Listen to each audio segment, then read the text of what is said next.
que ça me semblait inaccessible. Et puis avec le temps, avec beaucoup de persévérance, la prépa c'est vraiment une école de méthode et de persévérance.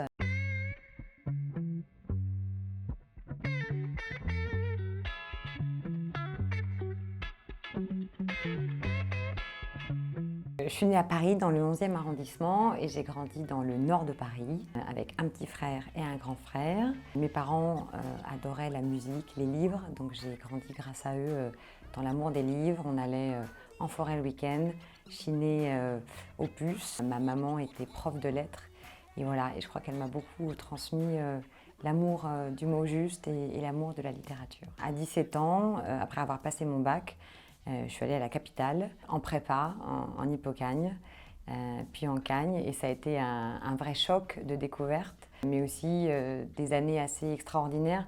Je me souviens du pitch d'accueil de rentrée avec mon prof de philosophie en Hippocagne qui nous avait dit c'est une année paradoxale, c'est une année gratuite, il n'a rien au bout, mais c'est une année essentielle parce que vous allez apprendre à apprendre.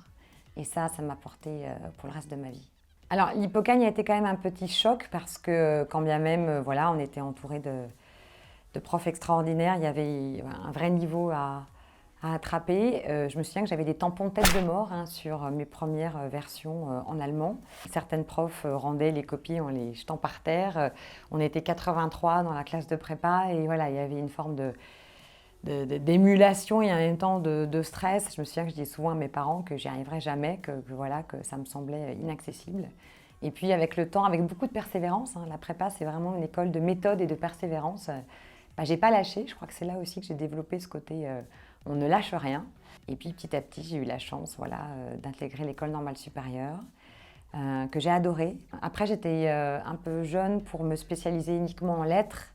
Et ça me manquait en fait de ne pas garder quelque chose d'un peu pluridisciplinaire. Donc j'ai décidé de bifurquer en plus de l'école normale vers Sciences Po. Ça n'a pas été simple. Aujourd'hui, c'est des parcours qui sont plus normalisés, mais à l'époque, on me l'a reproché. Et pourtant, j'avais vraiment envie d'honorer mes 10 ans de service public. Donc après Sciences Po, je voulais vraiment passer un concours pour servir l'État, pour servir mon pays. Mais au début, ça a été un peu compliqué parce qu'il y avait quelque chose de très dans les rails, académique. Si tu rentres à l'école normale, c'est qu'il faut uniquement devenir un enseignant. Moi, j'ai la chance d'avoir une maman enseignante et donc j'ai toujours adoré le métier d'enseignant. J'enseigne par ailleurs beaucoup, mais je sais qu'il faut bien choisir son métier. Donc aujourd'hui, j'enseigne à côté de mon job actuel chez Accor, mais je savais que j'avais très envie d'honorer mes 10 ans, mais autrement.